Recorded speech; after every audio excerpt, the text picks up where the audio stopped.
করতে না পেরে নিজের শাড়ি গলায় জড়িয়ে ওই গোডাউনের ছেলেকে ছুঁ দিয়েছে স্যার। ওই তাকে দেখুন স্যার।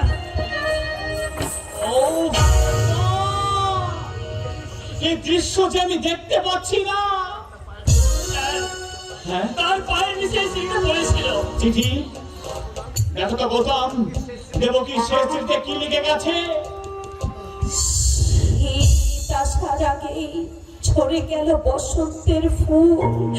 অফিসার, যার জন্য আমাকে অকালে চলে যেতে হলো এই পৃথিবী ছেড়ে, সেই শয়তান অসীম সিংহকে আপনি যদি শাস্তি দেন তাহলে আমি মরেও শান্তি পাব। আশা করি আমার শেষ ইচ্ছেটা আপনি পূরণ করবেন। নমস্কার।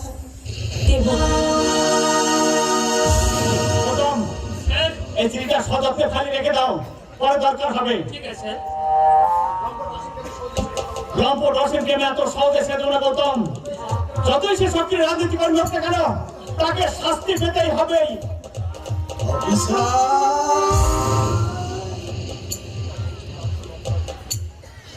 অফিসার, ধর্ষিতা দেবকীর আসল অপরাধীকে সে প্রমাণ তো পেলেন অফিসার, কিন্তু আমাকে যে পঙ্গু করলে আর কি করবেন অফিসার?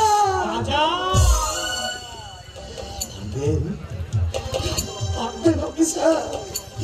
আসল অপরাধীকে শাস্তি দিতে পারবেন? নিজ দেবকীর জীবন ফিরিয়ে দিতে পারবেন? তার গর্ভের সন্তানকে পৃথিবীর আলো দেখাবে? দুঃখ প্রকাশ করলে কি সব সমস্যার সমাধান হয়ে যায় দারোগা বাবু? আপনার ভুলে নেমে গেল নিজ দেবকীর জীবন। আপনার ভুলে কাল সংবাদপত্রে লেখা হবে রাজা মাস্তান লম্পট দুশ্চরিত্র, সে ধর্ষক। বলুন অফিসার, মানুষ দোষ করলে সাজা পায়, আর আপনি যে এত বড় ভুল করলেন তার শাস্তি কে দেবে? সত্যি স্যার, আপনার এই হটকারিতার জন্য আজকে ঘটে গেল। ঠিক এই জন্যই মানুষ আর পুলিশকে ভালোবাসে না স্যার, শ্রদ্ধা করে না, ভয়ও পায় না, পিছনে শুধু গালাগালি দেয়। আপনার ভুল আপনি সামলে স্যার, এর মধ্যে আমাকে জবাব দিতে স্যার।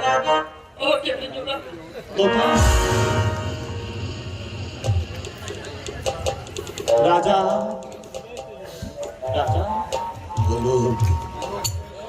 অনুফের কথা বিশ্বাস করে ডাক্তার সানারের রিপোর্টের ভিত্তিতে আমি যা করেছি তা ভুল।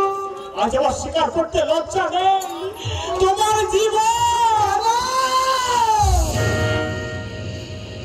কেন নষ্ট করলেন অফিসার? এক দুঃখিনী মায়ের একমাত্র সন্তানের জীবন কেন নষ্ট করলেন বাবু? আপনি তো জনগণের সুখ সুবিধার প্রতিনিধি, আপনি তো শিক্ষিত, আপনার হাতে তো আইন আছে।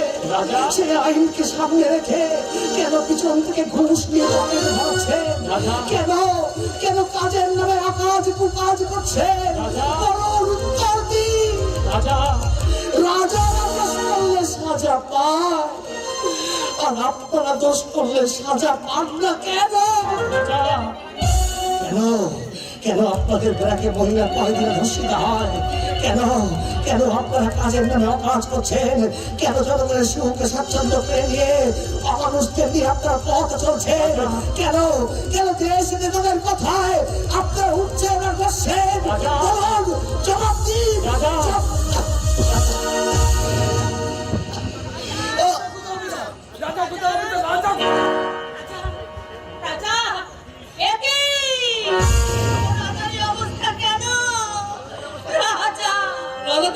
কে করলো অফিসার? বলিয়ে সাপ বলিয়ে ওর এই অবস্থার জন্য আমি দায়ী। আমারই ভুলে রাজার এই অবস্থা, আমি অপরাধী। তোমরা জনগণ, তোমরা আমার বিচার করো। হ্যাঁ, আমি বিচার করব, আমি বিচার করব। তুমি যেমন আমার বুক থেকে আমার রাজাকে কেড়েছো, আমিও তেমনি তোমার বাবার বুক থেকে আমি তোমাকে কেড়ে নেব। তারপর আমি ফাঁসির দড়িতে ঝুলব। কি করে আইনকে নিজে হাতে তুলে নেবেন না মাসিমা? আমার রাজা,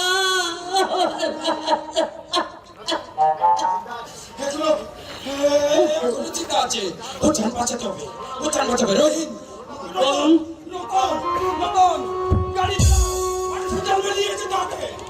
না, মানে ও এখন আসামি, ওর সেবা ছাড়া আমরা নেবো, ওকে আমরা হাসপাতালে পৌঁছে দেবো। কিন্তু অফিসার, রাজাটা না বাঁচতে সাথী বন্ধুকে যে বাঁচানো যাবে না অফিসার। সাথী, সাথী, সাথী কেমন আছে? ভালো নেই, শুধু বেঁচে আছে। বেঁচে যখন আছে তাকে আমি সুস্থ করবোই। তার আগে আমাকে রাজাকে বাঁচাতে হবে। গৌতম, তুমি গাড়ি রেডি করো, এখনই রাজাকে হাসপাতালে নিয়ে যেতে হবে। না, তোমরা আমার রাজাকে নিয়ে যেও না। তোমরা খনি আমার রাজাকে তোমরা শেষ করে ফেলেছ। আমার হাসপাতালে যাওয়ার নাম করে ওকে একেবারেই মেরে ফেলবে। না মা, ওকে ওকে আমি বাঁচাবো। ও যদি মারা যায় তাহলে যে আমার স্ত্রীর সাথী যে বাঁচবে না। তোমরা আমাকে সাহায্য করো রতন। আমার প্রাণের বিনিময়ে আমি রাজাকে বাঁচাবোই বাঁচাবো।